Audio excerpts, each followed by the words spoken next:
Divadlo Svatopluk Hodonín a Záhorácké divadlo Senica vás pozývajú v pátek 3.6.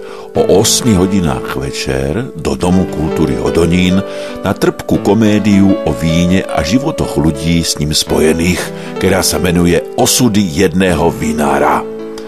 V nedeľu 5.6. o 7 večer vás zas čekáme v Mestském kine v Mikulovie.